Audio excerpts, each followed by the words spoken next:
Ayer por la tarde íbamos por la carretera y vimos unas montañas, como muchos habréis visto, donde había muchos molinos de viento. Estas turbinas grandes que capturan y cogen energía eólica para luego darnos energía. Y había pues bastantes, 40, 50 o quizá más.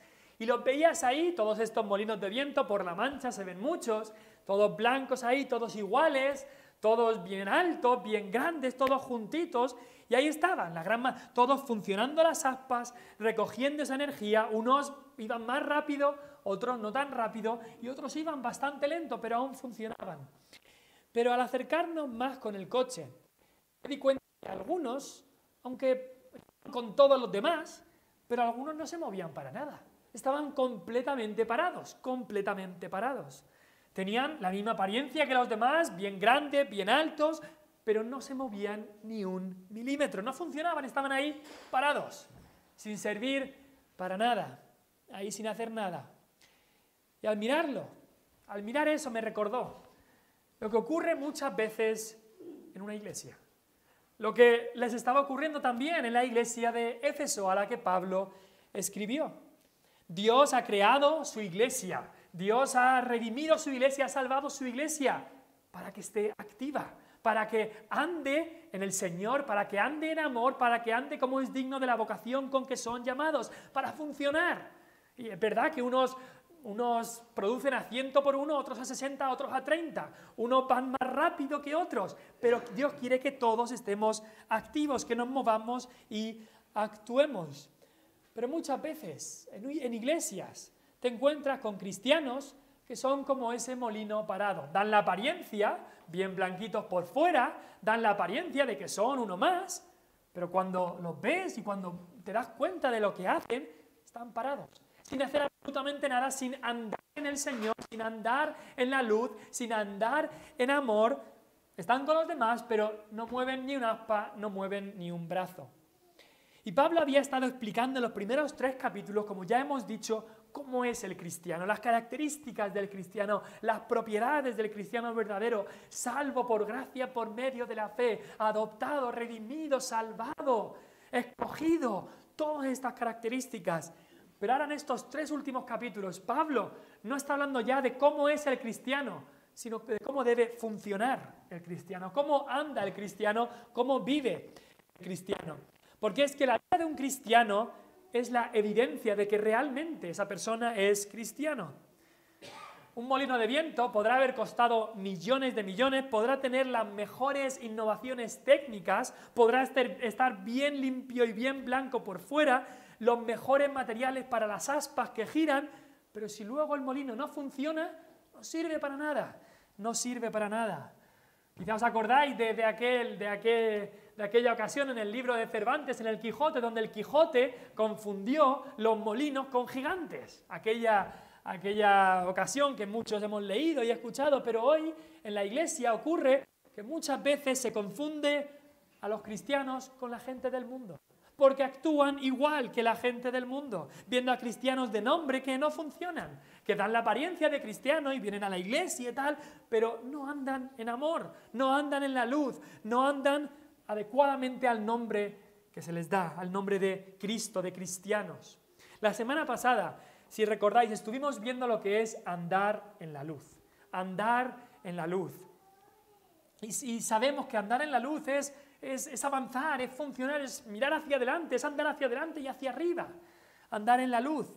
Y aquí en el versículo 15, la segunda palabra del versículo es la palabra pues. Dice, mirad pues cómo andáis. Esa palabra pues lo que hace es llevarnos hacia atrás.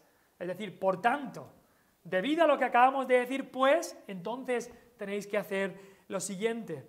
Esa palabra significa que debido a que debemos andar en la luz, porque tenemos que andar en la luz, porque tenemos que imitar a Dios como hijos amados, separarnos de las tinieblas, debido a que debemos comprender el destino del camino de la oscuridad, debido a que debemos reprender a las tinieblas con nuestra boca y con nuestra vida, como vimos la semana pasada, debido a todo esto, entonces tenemos que llevar mucho cuidado de cómo andamos, mucho cuidado, debemos de mirar cómo andamos, examinar nuestra vida y mucho cuidado de cómo utilizamos nuestro tiempo. nuestro tiempo. El apóstol Pablo aquí baja a un nivel incluso más profundo de cómo andar en la luz. ¿Cómo nos podemos separar de las tinieblas? ¿Cómo andamos en la luz? ¿Cómo podemos hacer estas cosas? Pues de manera práctica, ¿lo quieres saber? Lleva mucho cuidado de cómo empleas tu tiempo, dice el apóstol Pablo.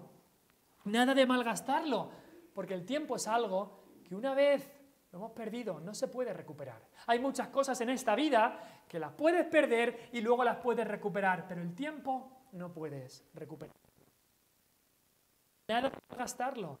Nada de vivir en la vida sin una dirección fija, yendo a la deriva, sin plan fijo, diciendo, bueno, sobre la marcha ya veremos. Sin dirección, no, un cristiano dedica su tiempo para Cristo.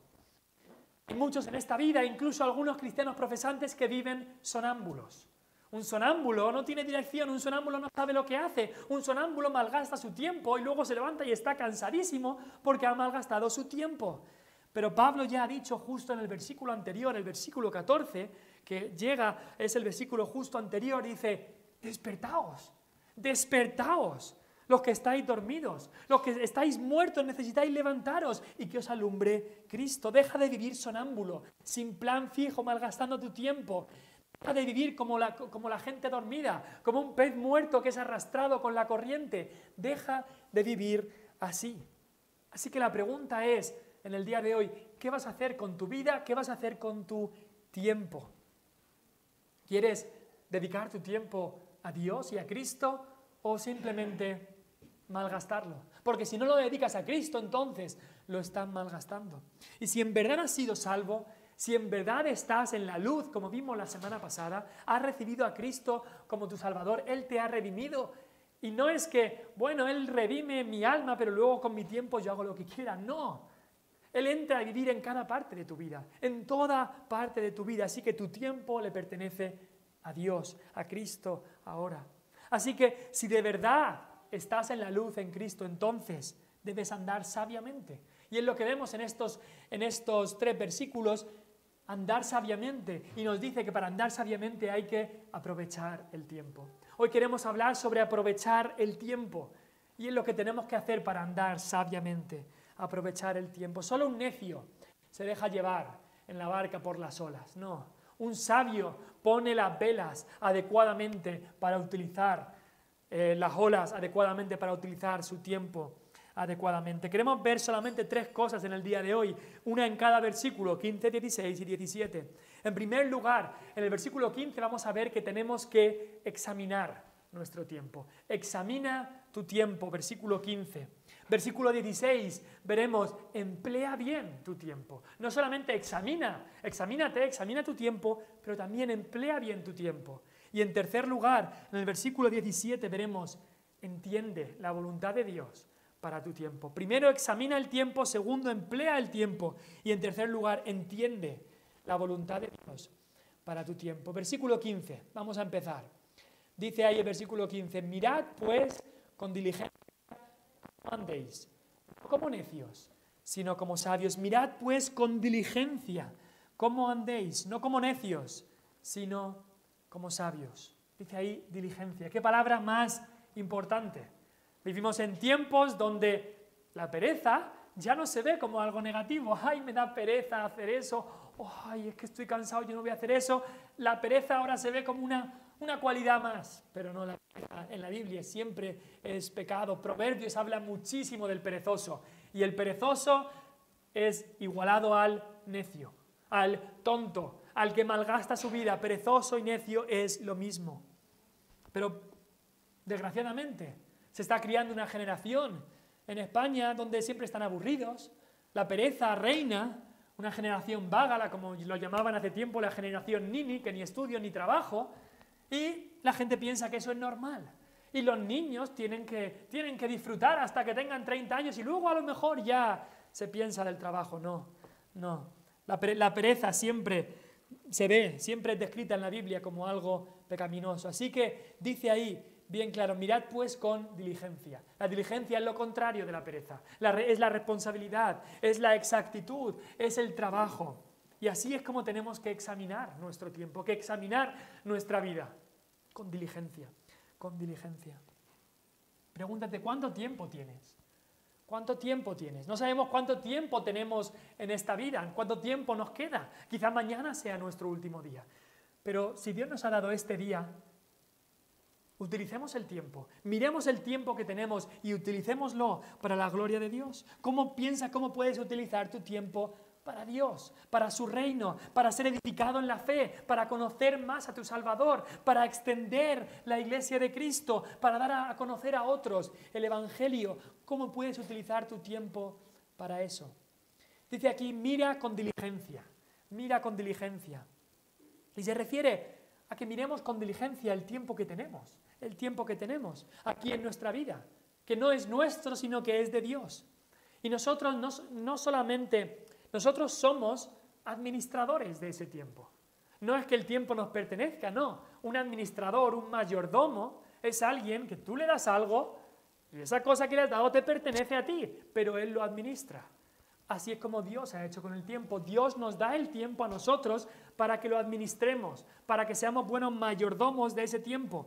1 Corintios 4:2 dice, ahora bien, se requiere de los administradores que cada uno sea hallado fiel. Un día cada uno de nosotros tendremos que responder delante de Dios qué hemos hecho con nuestro tiempo. Así que aquí Pablo le está diciendo a los efesios, hacer inspección de vuestro tiempo, hacer inventario de vuestro tiempo, mirar con diligencia en qué estáis gastando el tiempo. Examina tu tiempo y yo diría examina especialmente qué haces con lo que se llama el tiempo libre. ¿A qué dedicas el tiempo que no estás durmiendo, trabajando, comiendo, haciendo las tareas que tienes que hacer? ¿A qué lo dedicas? Porque eso refleja mucho de qué hay en nuestro corazón. Es un indicador de dónde estamos. Y al examinar nuestro tiempo, nos estamos examinando a nosotros mismos también. Y examinarse a uno mismo es algo bíblico y es un requerimiento que Dios da a sus hijos. En el capítulo 13 de 2 de Corintios, el apóstol Pablo les dice a los corintios, examinaos a vosotros mismos. Si estáis en la fe, vamos a vosotros mismos. Hoy vamos a celebrar la cena del Señor y una de las cosas que tenemos que hacer al venir a la mesa del Señor es examinarnos a nosotros mismos, examinar nuestro corazón, ver cómo estamos viviendo, hacer inspección, hacer inventario. Pero al mismo tiempo que nosotros examinamos a nosotros, también, por supuesto, le pedimos al gran inspector, al Dios que todo lo ve, como dijo Agar, la sierva de Sara, dijo, me he cruzado aquí con el viviente que lo ve, que todo lo ve. Dios es el Dios que todo lo ve, los ojos de Jehová están sobre toda la tierra, así que le pedimos a Él que Él también nos examine, que Él también escudriñe nuestro corazón. Eso dijo David en el Salmo 26, escudriñame, oh Jehová, y pruébame, examina mis íntimos pensamientos. ¿Por qué? Porque es que Dios tiene que examinarnos al mismo tiempo que nos examinamos a nosotros mismos. Porque nosotros somos muy dados a engañarnos a nosotros mismos. Muy dados a eso. Vemos nuestro corazón y, eso lo hice con buenas intenciones. Bueno, estuve 3 horas ahí malgastando el tiempo, pero en cierta manera es que no había otra cosa que hacer, es que estaba cansado. Vamos a poner excusas. No vamos a ver lo malo que en nuestro corazón, vamos a engañarnos a nosotros mismos. Y por eso, en Jeremías 17, el versículo 9 y 10,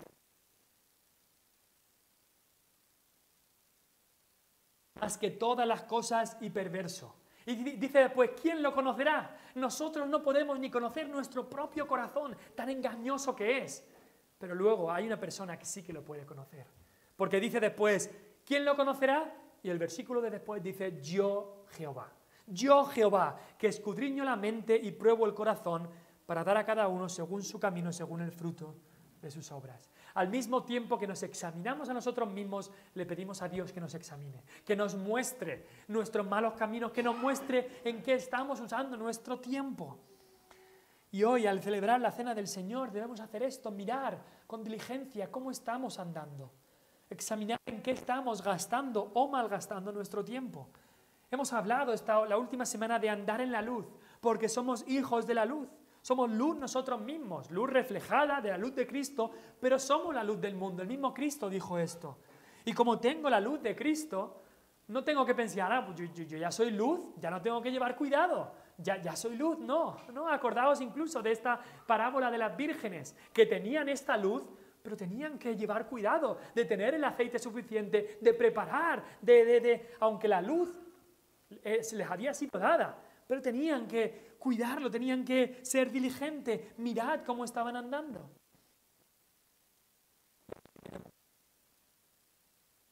¿Qué estamos gastando, empleando nuestro tiempo? Jonathan Edwards, que fue un pastor, un teólogo, un autor de libros también y un evangelista en Estados Unidos en el siglo XVIII, que dio un gran avivamiento de almas, un gran avivamiento del Espíritu Santo, salvando almas en Nueva Inglaterra, en América. El hombre cuando solo tenía 20 años. 20 años, cuando la mayoría de la población ahora con 20 años lo que está haciendo es jugar a la Play, y ya está. Con 20 años escribió lo siguiente en una de sus resoluciones que escribió. Escribió muchas resoluciones ya de joven, resoluciones que eran: voy a vivir toda mi vida acorde a esta resolución. Y resoluciones basadas en la palabra de Dios.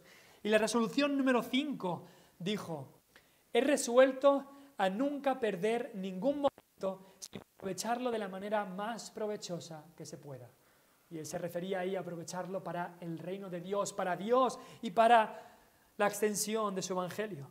Así que miremos cómo estamos empleando el tiempo, examinemos, mira con diligencia el tiempo que tienes, pero no solamente mira con diligencia el tiempo que tienes, sino mira con diligencia también el tiempo que malgastas. Yo tengo que hacer lo mismo, tengo que mirar con diligencia el tiempo que malgasto. Que quizá os lo he contado a algunos, me acuerdo cuando tenía 17 años. Por muchos años, me acuerdo cuando yo tenía 12 años o por ahí, que me compraron mi primer videojuego, y por varios años, pues cada vez más y más, pasaba más y más tiempo con los videojuegos. El instituto, pues intentaba hacer lo que podía para tirar y tal, pero mi tiempo, el grueso del tiempo se pasaba con los videojuegos. Hasta que un año fui a Irlanda, no llevé videojuegos y el Señor me habló mientras estaba allí en Irlanda. Y al volver de Irlanda me acuerdo que en este videojuego te mostraban las partidas que había jugado. Y eso me hizo hacer un clic. Porque cuando vi las partidas que había jugado y cada partida multiplicada por 15 minutos y las horas que había dedicado yo en ese juego, el Señor me hizo ver el tiempo que había malgastado. Dirás, es un niño, tiene que jugar ya, pero con 17 años ya no era tan niño. Y ya hay muchas cosas que se pueden hacer para la honra de Dios que no estaba haciendo. Pero el problema no acaba ahí. Malgastar el tiempo es algo que nos viene en toda nuestra vida, en cada área de nuestra vida y en cada edad de nuestra vida. No es que lo malgasten solo los jóvenes, también los mayores podemos malgastar las semanas. También el Señor me habló de que estaba malgastando el tiempo. Hay una cosa en el móvil que seguramente muchos de vosotros en vuestros móviles lo tenéis también, que te dice cuánto tiempo pasas en cada aplicación del móvil. Facebook, YouTube o otras aplicaciones, y te dice cuánto tiempo gastas. Y lo miré y dije, Señor, perdóname porque estoy volviendo a malgastar el tiempo. Gracias a Dios se puede poner un limitador y así no malgastar el tiempo. El problema de malgastar el tiempo es un problema que tenemos todos. Malgastamos el tiempo en muchas cosas que no son provechosas. El gran reformador del siglo XVI, Felipe Melanchthon, uno de los mejores amigos de Lutero, él escribía una lista cada día de cada momento malgastado. Y al final del día traía esa lista a Dios y confesaba su pecado y le pedía perdón a Dios por malgastar esos momentos. Cada momento. No le valía a él, bueno, pasé. No. Cada momento malgastado lo traía y lo confesaba a su Dios. Y no nos sorprende entonces que Dios le utilizara de manera tan grande. Muchas veces cuando leo de cosas así o a veces leo de algunos hombres de Dios que han entregado su vida a Dios y con 25 o 30 años siendo jóvenes ya tienen un conocimiento de la palabra de Dios tremendo y han pasado años entregándose a la predicación de la palabra. Digo, ¿de dónde sacaban el tiempo? Muchas veces el Señor me hace ver que no lo malgastaban. El tiempo lo tenemos todos. No es que ellos tenían 48 horas cada día, no, tenían 24 horas en cada día. Pero utilizaban su tiempo sabiamente, examinaban su tiempo y se lo querían entregar a Dios, hacían un plan para qué hacer con su tiempo. Y te pregunto a ti, me pregunto a mí, ¿qué hacemos con nuestro tiempo? Quizá te lo podrías preguntar, o cuando no tienes nada que hacer, ¿qué es lo primero que piensas en hacer? ¿Qué es lo primero que piensas en hacer? ¿Qué haces con tu tiempo libre? ¿Cómo se llama? Eso define mucho de ti. Y cuando estaba pensando en esto del tiempo libre, me crucé con una cita que pienso que es muy buena, de un hombre llamado William Law, que decía: ¿de dónde ha venido este concepto del tiempo libre? ¿Es que hay algún tiempo por el que no tengamos que dar cuentas a Dios? ¿Es que como cristianos tenemos algún tiempo por el que no tengamos que dar cuentas a Dios? ¿Es que hay algún tiempo que a Dios no le importa cómo lo utilizamos?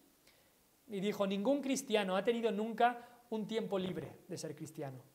Puede ser que tengas tiempo libre de tu oficio o de la necesidad, puede ser que pares de trabajar y descanses, pero ningún cristiano ha tenido nunca tiempo libre de vivir como un cristiano. Y lo podríamos decir de otra manera: no hay vacaciones de ser cristiano.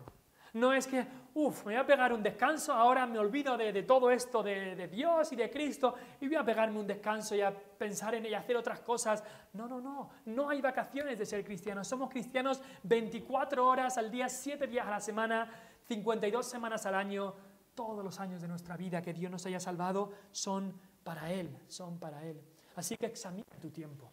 Mira pues con diligencia cómo andes. Dice, no como sabios, no como necios, sino como sabios. En segundo lugar, dice ahí, el versículo 16, aprovechando bien el tiempo, porque los días son malos, Y vemos aquí cómo debemos emplear el tiempo. No solamente examinar el tiempo, sino cómo debemos emplear el tiempo. Y dice aquí que utilices bien tus días en medio de días malos. Utiliza tus días bien en medio de días malos. La palabra tiempo, que aparece aquí, es una palabra que también nos habla de oportunidad. Oportunidad. No hay que esperar a que caiga la oportunidad del cielo, no, hay que buscar las oportunidades. Porque esa palabra aprovechando es una palabra que también se puede traducir como comprando el tiempo o redimiendo el tiempo. Y decimos, ¿cómo puede ser que yo compre el tiempo? Esa frase en el original griego, aprovechando el tiempo, nos pinta un cuadro. Un cuadro de alguien pues, que trabaja, por un ejemplo, en un mercadillo. Imagina a alguien que trabaja en un mercadillo, alguien va ahí y escucha a la gente que está pidiendo este tipo de fruta o la gente que está pidiendo este tipo de ropa y alguien que ve la oportunidad y la semana siguiente se planta en el mercadillo con todos esos productos y compra esos productos y los trae para aprovechar la oportunidad. Para aprovechar esa oportunidad y que no se le pase. Ese es el cuadro que se pinta aquí con aprovechar el tiempo. Redime el tiempo, compra el tiempo. Una vez que pasa la oportunidad, ya no hay manera de comprarlo una vez ya ha pasado. Creo que eran los griegos que cuando hablaban del tiempo que pasa, lo pintaban como una persona o una figura de alguien que tenía pelo por delante, pero no tenía pelo por detrás. Y a lo que se referían es que cuando viene la oportunidad, cuando llega el tiempo, lo puedes coger antes que venga. Pero una vez ha pasado, no hay ningún sitio para agarrarlo. Una vez que ha pasado, ya se ha ido esa oportunidad y no la podrás coger. Así es como lo veían los griegos. Tenemos que redimir la oportunidad, aprovechar el tiempo. Y eso también nos dice que nuestro tiempo necesita cambiar.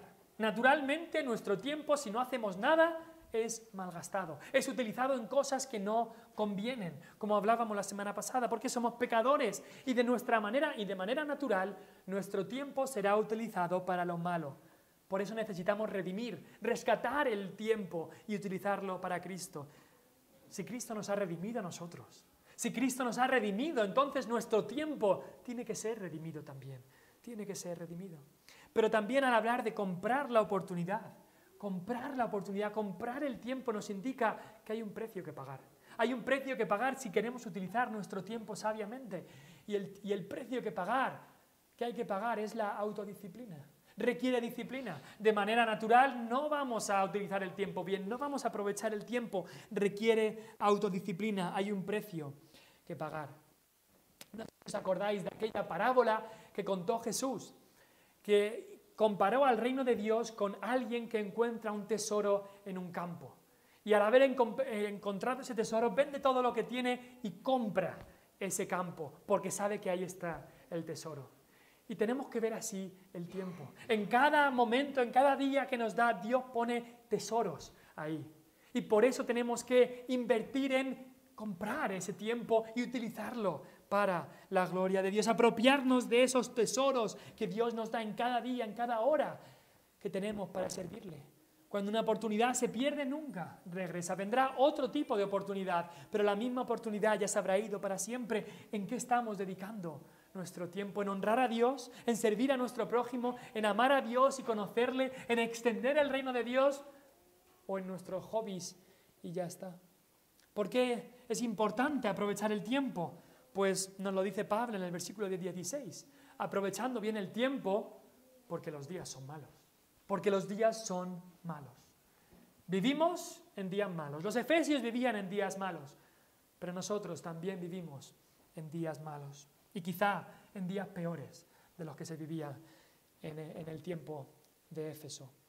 Los días son malos. Estos días son malos porque son días llenos de pecado y ociosidad. Son días ociosos y pecaminosos. ¿Por qué debemos emplear bien el tiempo? Porque los días son malos, son depravados. Ya hemos hablado la semana pasada de lo depravado que está este mundo, del pecado que hay en este mundo, de la oscuridad y las tinieblas que hay en este mundo, y no tengo que explicar otra vez eso. Hay tantos ataques del enemigo, hay tanto problema, hay tanto pecado, que tenemos que aprovechar bien el tiempo, porque si no el mundo nos va a atacar con mucha más violencia. Vamos a caer gravemente con los ataques de este mundo. Y si miramos el mundo en el que vivimos, yo diría que vivimos en el tiempo de toda la historia donde la cultura del ocio y del entretenimiento ha llegado hasta su máximo histórico. Piensa un poco y piensa cuáles son las profesiones mejor pagadas. Son las profesiones como el doctor, que ayuda a la gente, que sana y ayuda. Son profesiones como un científico que ayuda al avance y al desarrollo. Son profesiones como los profesores. ¿Esas son las profesiones mejor pagadas? No. Las profesiones mejor pagadas en nuestra sociedad son los futbolistas, los cómicos, los presentadores de televisión, los actores, los deportistas. Profesiones que, si las quitaras, podíamos seguir viviendo perfectamente. Profesiones que no las necesitamos para comer. Agricultores sí que lo necesitamos, transportistas sí, otras profesiones por supuesto, pero ciertas profesiones que se han elevado hasta un máximo histórico son todas de profesiones de puro entretenimiento. Profesiones que si las quitaran el mundo podría continuar pues de manera normal. Y creo que ahora con la pandemia, en alguna manera, hay algunos que se han dado cuenta, aunque por poco tiempo, que estas profesiones a las que tanto pagamos no eran cruciales para que pudiéramos seguir viviendo. Pero eso muestra cómo el mundo ahora es controlado por el entretenimiento. Los romanos ya sabían esta táctica. Supongo que habéis escuchado de la expresión de pan y circo. Pan y circo. Y lo que decían es: dales algo que tengan para comer y circo y teatro al pueblo y se olvidarán de todos los problemas, se olvidarán de todo. Pan y circo. Nos entretienen hasta que lleguemos a la tumba. Ahora la mayor pesadilla de un joven no es no tener estudio ni no tener trabajo, sino estar aburrido. ¡Ay, estoy aburrido! Eso es lo peor del mundo. ¡Qué mal! Eso no es lo peor del mundo, porque estamos aburridos, porque el mismo entretenimiento fomenta ese aburrirse. Y así hacían los romanos en el año 100 a.C., ya utilizaban esta misma táctica para ocultar abusos y tal de los gobiernos. Se les daba a la población alimento y entretenimiento. Y es que, si lo piensas, cuando sobra el pan, abunda el ocio. Pero esta frase no se originó con los romanos, esta frase de pan y circo se originó en la Biblia. ¿Os acordáis por supuesto, de la ciudad de Sodoma y Gomorra? Estas ciudades que fueron destruidas por la mano de Dios, por su pecado, sus abundantes pecados. Uno de los más notorios, el de la homosexualidad. y fueron destruidas estas ciudades, tanto que la Biblia llamó sodomitas a los que practican este tipo de cosas. Pero ¿cuál era la raíz del pecado de Sodoma? ¿Cuál era la raíz de su pecado? El profeta Ezequiel nos lo da. Y en Ezequiel 16:49 dice: he aquí que esta fue la maldad de Sodoma, tu hermana. Lo primero que pone, como vimos ya el miércoles, creo que lo vimos, es que su primer pecado era soberbia, orgullo. Pero después nombra dos pecados muy interesantes. Dice soberbia, saciedad de pan y abundancia de ociosidad. Soberbia o el orgullo, y luego dice saciedad de pan y abundancia de ociosidad. Sodoma estaba en un valle que era un valle cultivado, un valle que habría muchísimo fruto, muchísima agricultura y que prácticamente no tenían que hacer mucho para tener mucho pan. Así que les sobraba el pan. En ese tiempo a muchos les costaba en otros lugares, pero ahí sobraba el pan. Tenían saciedad de pan. Y eso les llevó a abundancia de ociosidad. Cuando hay saciedad de pan, el gran peligro es que entonces habrá abundancia de ociosidad. Cuando no hay que tirarse trabajando de sol a sol para ganarse el pan, entonces tenemos más tiempo libre. Y esto el hombre de manera natural lo suele utilizar en cosas que no honran a Dios. Y creo que en gran manera en España estamos en la misma situación que estaba Sodoma. Saciedad de pan, gracias a Dios. Todos podemos comer pan y muchas cosas mejores que el pan. Y no estamos pensando de que si no trabajo 16 horas hoy no voy a comer. Gracias a Dios podemos comer. Estamos en una situación, la gran mayoría, que no tenemos que no hemos pasado hambre. Gracias a Dios. Pero el problema es que cuando hay saciedad de pan, el gran peligro está en que haya abundancia de ociosidad. Más tiempo libre y más tiempo que el hombre en su pecado dedica a cosas que no convienen. Con la saciedad de pan viene la abundancia de ociosidad. Ocio muchas veces pecaminoso, como el de Sodoma, también como el de España. Y así vivimos en una sociedad sumida en lo más profundo del pecado, clamando, como Sodoma, por el juicio de Dios que venga sobre ella. Así que como cristianos tenemos que llevar mucho cuidado con nuestro tiempo. La ociosidad es gastar el tiempo en lo que no conviene. Mucho cuidado con el tiempo libre también. ¿Por qué? Porque los días son malos. Si es que tienes abundante tiempo libre, busca actividades que honren a Dios para llenar ese tiempo. Hay tanto que hacer para su obra, tanto que hacer para la obra de Dios, que no podemos dedicarlo a malgastar ese tiempo. Ocupa tu tiempo en cosas buenas y provechosas, aprovechando bien el tiempo. ¿Sabes qué? No hay mejor guardián contra la tentación, por supuesto, aparte del poder protector de Cristo, pero no hay mejor guardián que estar ocupados en la obra de Dios. Estar ocupados en la obra de Dios. Me viene a la mente ahora mismo el versículo de 1 Corintios 15, 58. Dice así: así que, hermanos míos, amados, estad firmes y constantes, creciendo en la obra del Señor siempre, abundando en esta obra. No os peguéis unas vacaciones de la obra de Dios, no, continuar en esta obra, sabiendo que vuestro trabajo en el Señor no es en vano. La mejor manera de librarse y guardarse lejos de la tentación es estar sirviendo a Dios con toda nuestra capacidad y con todo nuestro tiempo. ¿Por qué? Porque, como se ha dicho, el ocio es el taller del diablo. Lo voy a repetir, el ocio es el taller del diablo. Y así lo vemos en la palabra de Dios una y otra vez con uno y otro ejemplo. Dios, cuando llamó a personas que estaban ocupadas. Llamó personas que estaban trabajando. ¿Dónde estaba Gedeón cuando Dios lo llamó? Trabajando, guardando el grano en la era, mientras todo Israel estaba atemorizado sin saber qué hacer, y algunos de manera ociosa, él estaba trabajando. ¿Dónde estaba David cuando vino Samuel a ungir a uno de esa familia? Todos sus hermanos se habían cogido el día libre para estar en ese día porque venía Samuel y a ver si nos va a ungir. ¿Y a quién escogió Dios? Al que estaba currando, al que estaba trabajando, a David que estaba con las ovejas. ¿Dónde están aquellos que Dios llama? Están trabajando, están sirviendo a Dios, no malgastando el tiempo, sino sirviéndole. Y de la misma manera, Satanás llama y Satanás tienta a personas desocupadas. David, incluso el rey David, lo vio en su vida. Había sido escogido y llamado por Dios cuando estaba trabajando. ¿Y cuándo fue tentado por Satanás? Cuando estaba pegándose unas vacaciones. Cuando estaba haciendo el perezoso, haciendo el vago. Ahí es cuando fue tentado. Nos dice que él no fue a luchar ese año y nos dice que se estaba pegando una siesta en su palacio y salió a pasear y mirar el reino cuando debía de estar luchando.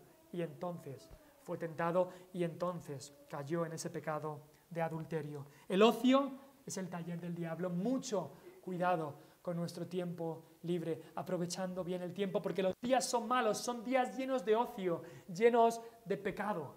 Pero también son malos porque hay persecución y habrá persecución. Y por eso hay que aprovechar el tiempo ahora. Dijo Pablo a Timoteo que todo el que quiera vivir piadosamente padecerá persecución. Persecución hay siempre que vivamos adecuadamente a la Escritura. En unos sitios hay más persecución, persecución más violenta, y en otros sitios menos. Pero persecución va a haber. Y como hay persecución, entonces tenemos que aprovechar el tiempo. No sabemos si en unos meses o en unos años no nos podremos reunir como nos reunimos ahora en esta iglesia. Así que hay que aprovechar el tiempo y no faltar ni a uno de los cultos para poder aprender más de Cristo. No sabemos si a lo mejor en unos años se prohibirá la lectura de la Biblia en nuestra casa y tendremos que hacerlo a escondidas. Así que aprovechemos el tiempo. No sabemos la persecución que vendrá, así que aprovechemos el tiempo ahora. Ahora que tenemos más libertades, aprovechemos el tiempo, porque los días son malos y los días se pueden poner incluso peores con más persecución. Pero también aprovechemos el tiempo porque los días son malos, no malos solamente de que son pecaminosos y ociosos, no malos solamente en que hay y habrá persecución, sino también los días son malos porque son breves los días que vivimos. Yo me acuerdo hace años que cuando oía a alguien hablar de uy, qué rápido pasa el tiempo, decía, uy, la gente mayor que siempre dice lo mismo de que el tiempo pasa rápido. Yo ahora tengo 30 años y llevo ya unos años diciendo qué rápido pasa el tiempo. Y digo, uy, pues sí que pasa rápido, sí que pasa rápido. Pensaba que era solo la gente vieja que decía eso, pero ahora me doy cuenta o que yo estoy viejo o que somos todos que decimos esto. Una poeta rusa llamada Anna Akhmatova dijo, las guerras y las plagas pasarán, pero nadie puede aguantar el terror del paso del tiempo, del paso del tiempo. Las guerras una vez pasan y se han ido, las plagas también, pero el paso del tiempo, el tic-tac del reloj, tic-tac, nos recuerda a todos nosotros que nuestro tiempo en esta vida es breve, decía Santiago, es neblina que se pasa por un poco de tiempo y ya está. Por eso tenemos que vivir para Dios todos nuestros días. Si me podéis acompañar, por favor, al Salmo 90. El Salmo 90. Creo que es o el único salmo o de los únicos salmos que escribe Moisés. Moisés escribe el Salmo 90. Dice ahí el título, Oración de Moisés, varón de Dios. Y si sabéis un poco de la vida de Moisés, 40 años fueron dedicados en su vida a estar en Egipto. Después 40 años el Señor lo salvó y se dedicó 40 años a estar en el desierto. En el desierto, aprendiendo de Dios 40 años. Y después, sus últimos 40 años de su vida fueron dedicados a la obra de Dios. Un hombre que había vivido 120 años, 40 años en la oscuridad del pecado de Egipto, pero después 80 años dedicados al Señor, 40 años a solas con el Señor y otros 40 años en el ministerio público. Y es Moisés el que escribe este salmo. Y del versículo 9 dice, porque todos nuestros días declinan a causa de tu ira. Acabamos nuestros años como un pensamiento. ¿Cuánto dura un pensamiento? ¿Segundos? Pues así lo compara. Nuestros años se van tan rápido como un pensamiento. Después dice, los días de nuestra edad, de manera normal, son 70 años. Y si en los más robustos son 80 años, con toda su fortaleza es molestia y trabajo, porque pronto pasan y volamos. ¿Qué estamos en esta vida? ¿70, 80, 90 años? Eso es todo, eso es todo. Y después dice, ¿quién conoce el poder de tu ira y tu indignación según que debes ser temido? Pero mira lo que dice el versículo 12.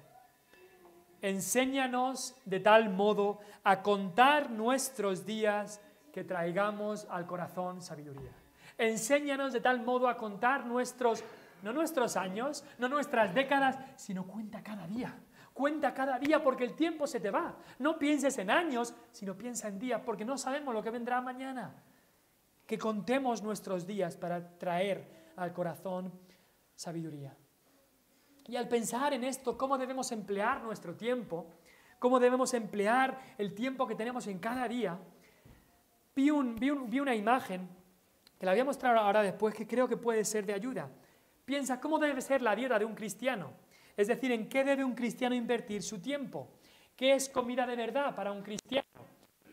Si pensáis, quizá habéis visto alguna vez cuando se habla de dieta, va a salir una imagen aquí a lo mejor ahora después, cuando se habla de dieta muchas veces pensamos en una pirámide nutricional. Quizá habréis visto esto alguna vez. Esto es lo que tenemos que comer más, esto también es un poco menos y lo de arriba es lo que deberíamos comer muy poco, muy poco. Y así, Dios quiere que en nuestro tiempo libre tengamos también un esquema, tengamos también una prioridad. Unas prioridades, cómo debemos llenar nuestro tiempo, qué son las cosas que nos alimentan de verdad. ¿Por qué? Porque lo que hay arriba no nos alimenta, no tiene valor nutricional, puede estar muy bueno en el momento, pero no nos alimenta de verdad. Y vi esta imagen, la imagen que vamos a poner ahora, la vi y creo que nos puede enseñar un poco de cómo debemos alimentar nuestra alma, cómo debemos gastar nuestro tiempo. Y la puse, es una imagen de un libro que se llama La pirámide de sabiduría. Está solo en inglés, pero a lo mejor estará en español pronto. No he leído el libro, solo he leído unas partes, pero vi esta imagen y me pareció muy buena. ¿Cómo debemos emplear nuestro tiempo? ¿Qué son las cosas que son verdad y que nos van a alimentar? Lo que más, que es la base de la pirámide. En la pirámide nutricional, lo de abajo es donde más debemos dedicar nuestro tiempo, es la palabra de Dios. La palabra de Dios es lo que de verdad nos va a alimentar. Siguiente cosa que nos va a alimentar es estar en el cuerpo de Cristo. Venir aquí, conocer a Dios, tener armonía, tener comunión con los hermanos, escuchar la palabra de Dios, adorarle de manera pública. Lo primero, en nuestro tiempo a solas con Dios, leer la palabra y orar. Y lo segundo es donde vamos a alimentar nuestra alma de verdad, estar con los hermanos y escuchar la palabra de Dios. Lo tercero, donde realmente podemos encontrar verdades que alimentan nuestra alma, es en el mundo que nos rodea. Dios se ha revelado a nosotros especialmente por la palabra, pero de manera natural, de manera general, por el mundo que nos rodea. Ahí podemos encontrar verdades sobre Dios, sobre su perfección, sobre su carácter, sobre sus atributos, sobre su poder en el mundo que nos rodea. Después ya un poco menos es en libros. Libros, por supuesto, que tengan base en la palabra de Dios, novelas también que nos alimenten de verdad, por supuesto, siendo la palabra de Dios el gran libro, pero hay libros también en los que podemos encontrar sabiduría. Suelen ser libros más antiguos que han pasado el test del tiempo y nos pueden alimentar también y podemos encontrar verdades sobre el mundo, verdades sobre nosotros en libros y por supuesto también en libros cristianos que sean de la palabra de Dios. Después, ¿dónde deberíamos dedicar nuestro tiempo? Pues ya, arriba. Hay una guitarra y se refiere al arte, a la música. Son cosas que pueden alimentarnos también, pero debería ser en mucho menor medida. Y lo último que aparece arriba es un móvil. Y se refiere a, pues, redes sociales, televisión, cosas que podamos ver. Son cosas que donde la verdad va mezclada con la mentira, por lo que tenemos que llevar mucho cuidado. Y el problema es que en gran medida esta pirámide la ponemos al revés. Y donde pasamos casi todo nuestro tiempo es delante de la tele, delante del móvil, o escuchando música, o leyendo alguna cosa, y donde pasamos menos de nuestro tiempo es en la palabra de Dios, es con los hermanos, en la casa de Dios, es en nuestra relación con Dios. Ya podemos quitar la imagen, gracias. Solo una imagen, pero que nos puede hacer pensar de dónde estamos dedicando nuestro tiempo. Quizá dices, bueno, pero es que yo no tengo tiempo para leer la Biblia, tú no sabes lo ocupado que yo estoy, tampoco tengo tiempo para venir a la iglesia, ni para orar, yo no tengo tiempo para esas cosas. Lo siento, pero eso es mentira, eso son excusas. Porque tenemos tiempo para muchas otras cosas, tenemos tiempo para muchísimo, y si no, que si hubiera un contador en nuestra televisión o un contador y nos dijera de todo el tiempo que pasáramos ahí, nos daríamos cuenta que sí que tenemos ese tiempo. Así que Ayúdanos, Señor, a contar nuestros días para que traigamos al corazón sabiduría, aprovechando bien el tiempo, porque los días son malos, muy malos. Nos cuesta pasar 20 minutos leyendo la Biblia, pero un partido de 90 minutos no tenemos problema. Nos cuesta escuchar un sermón de 45 minutos, pero una película de 3 horas se nos pasa volando, porque estamos poco acostumbrados a aprovechar el tiempo para Dios. Examinemos nuestro tiempo, empleemos nuestro tiempo bien y, en último lugar, entendamos la voluntad de Dios para nuestro tiempo. Y dice ahí, en Efesios 5, si vuelves ahí, dice que seamos entendidos y no insensatos. Por tanto, no seáis insensatos, sino entendidos de cuál sea la voluntad del Señor. Necesitas entender la voluntad de Dios para tu vida, para tu tiempo. Y la mejor manera de aprovechar el tiempo es, por supuesto, hacer la voluntad del Señor. Dirás, ¿qué es la voluntad del Señor? Muchos jóvenes se preguntan, ¿cuál es la voluntad del Señor para mi vida? Es una buena pregunta, pero en gran manera esa voluntad está revelada en la palabra de Dios. Primera Tesalonicenses 4:3 dice, la voluntad de Dios es vuestra santificación. Es vuestra santificación de manera general, es andar en la luz. Primera Tesalonicenses 5:16 dice, dad gracias en todo, porque esta es la voluntad de Dios. La voluntad de Dios está revelada en su palabra. Es que hagamos el bien, como dice el apóstol Pedro. La voluntad de Dios es que hagamos el bien y así hagamos callar las palabras ignorantes de hombres insensatos. La voluntad de Dios está encontrada en la palabra de Dios. Y para eso debemos dedicar el tiempo para conocer la palabra de Dios y conocer la voluntad de Dios. Ya lo vimos en Efesios 5, el versículo 10. El versículo 9 nos habla del fruto del Espíritu y el versículo 10 dice comprobando lo que es agradable al Señor. ¿Quieres saber la voluntad de Dios? Entonces acude a Dios en su palabra, pasa tu tiempo allí, vive para el Espíritu y encontrarás la voluntad de Dios para tu vida. Romanos 12, versículo 2. Dice, no os conforméis a este siglo, no seáis como el mundo, no gastes el tiempo en lo que lo gasta el mundo, no te conformes al mundo, sino transformaos por medio de la renovación de vuestro entendimiento. ¿Para qué? Para que comprobéis cuál sea la buena voluntad de Dios, agradable y perfecta. ¿Quieres comprobar la buena voluntad de Dios? ¿Quieres entender cuál es la voluntad de Dios? Entonces no te conformes al mundo, sino confórmate a la palabra de Dios. Un día tú y yo estaremos en la presencia del Dios de toda la tierra.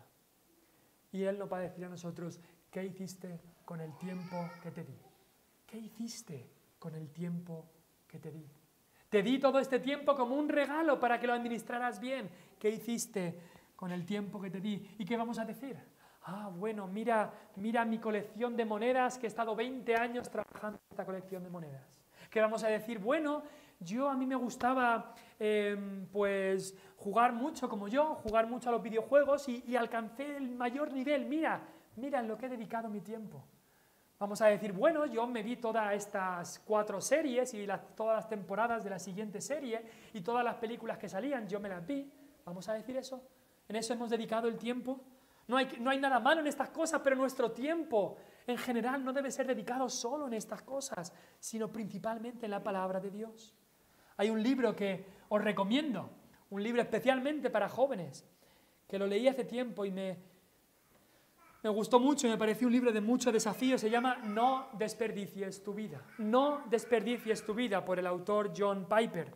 Y es un libro que nos llama a no desperdiciar nuestros días. Y especialmente a los jóvenes, no desperdiciéis vuestra vida. Tenéis toda la vida por delante y hay tanta gente que se ha ido al mundo. Quizá después en su vida ha vuelto a Cristo y ahora dice, ¿cuántos años desperdiciados? ¿Cuántos años desperdiciados? Acabo con esta historia.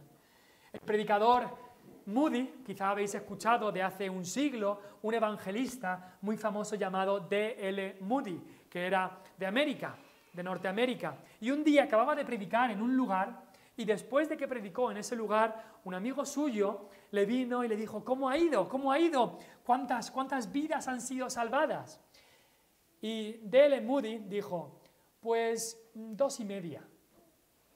El amigo se quedó mirando, ¿cómo que 2,5? Y dice, bueno, han sido que se han salvado 2 adultos y un niño. y por eso dices 2,5. Y Moody le dijo, de eso nada, se han salvado 2 niños y un adulto. ¿Por qué? Al adulto solo le queda media vida para dársela a Dios. En cambio, los 2 niños tienen toda su vida para entregársela a su Dios. Por eso dijo 2,5, 2 niños y un adulto. Y por eso nuestro deseo y el desafío para todos es que le entreguemos toda nuestra vida a Dios. A algunos lo que nos queda de nuestra vida, de nuestro tiempo, se lo dediquemos a Dios, y a aquellos que son más jóvenes, que le entreguen todos sus días para la gloria del Señor, para aprovechar el tiempo y que no tengan que decir un día cuántos años malgasté en este mundo. Vamos a orar.